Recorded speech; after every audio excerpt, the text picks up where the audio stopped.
fait beau sur Highbury en ce début de mois de mai. Et Wenger sait qu'après sa défaite face à Leeds, le championnat vient de s'échapper après une compétition acharnée face à United. Fâchés, dépités et déçus, les supporters d'Arsenal partent d'Highbury, qui se vide sous un sentiment d'inachevé. Encore une fois, le championnat leur échappe.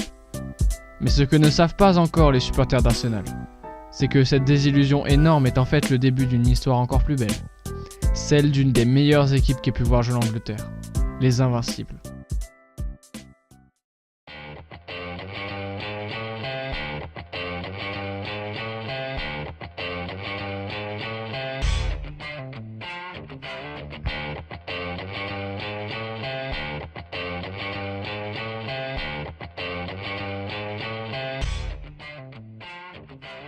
« 7 mai 2003, les Gunners s'apprêtent à rentrer sur la pelouse mythique du stade de Highbury, en ne sachant pas que ce match, qui n'a plus d'intérêt dans la course au titre, est en fait celui qui va les mener un an plus tard à la victoire.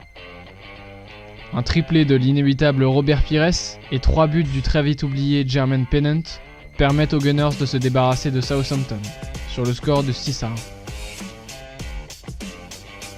Une superbe victoire pour une saison remplie qui, c'est vrai, aurait été plus belle avec le trophée de champion entre les mains. Mais comme le proverbe le dit, tout vient à point à qui sait attendre. Entre mai 2003 et octobre 2004, aucune des 21 équipes qu'a rencontré Arsenal n'a pu défaire les hommes de Wenger. Ce sont 49 rencontres sans défaite qu'enchaînent les Gunners. Un exploit. Manchester United, Liverpool, Tottenham ou encore Chelsea, aucune de ces équipes n'avait réussi à défaire une équipe aussi solide sur le terrain qu'en dehors. Une entente sans faille et un mental de fer qui fait de cette équipe une des meilleures que le championnat anglais ait connu. Le conte de fées d'Arsène Wenger et ses personnages principaux aurait pourtant pu être de courte durée. Manchester United va en effet jouer un rôle majeur dans cette conquête à l'invincibilité. Le déclic se fait à Old Trafford où Arsenal aurait pu perdre dès la 6e journée après 7 matchs sans défaite. Un match difficile face aux Red Devils qui se soldera par un 0-0 marqué par l'expulsion de Patrick Vieira à la 80e après avoir essayé de mettre un coup de pied à Van Nistelrooy. Ce dernier se chargera du penalty et va l'envoyer au grand soulagement de Wenger sur la barre transversale de Lehmann. A première vue, c'est un match nul sans grand intérêt et un jeu peu séduisant, mais en réalité c'est un point important obtenu à Manchester, leur principal rival au titre de champion. Des gros scores et des buts, il y en a eu pour les Invincibles. 4 buts contre Middlesbrough, Sunderland, Leeds, Liverpool ou encore Everton. Arsenal fait figure d'ogre et fait part d'une remarquable régularité plus jamais égalée. Cette invincibilité sera donc couronnée d'un titre de champion d'Angleterre, mais les Gunners ne vont atteindre que les quarts de finale de la Coupe aux Grandes Oreilles.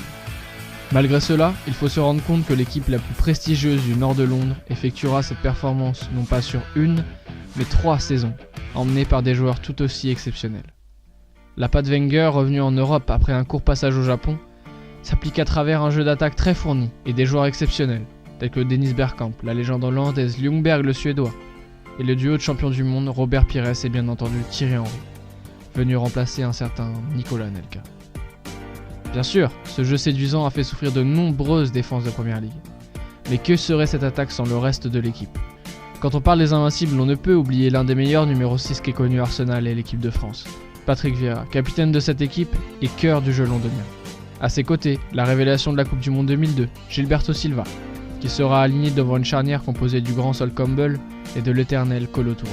Cette équipe d'exception pourrait se contenter de très bons joueurs un peu partout, mais avec Ashley Cole au poste de latéral droit, le Camerounais Lauren à gauche et bien sûr l'excellent gardien Jens Lehmann, Arsenal avait tout pour réussir.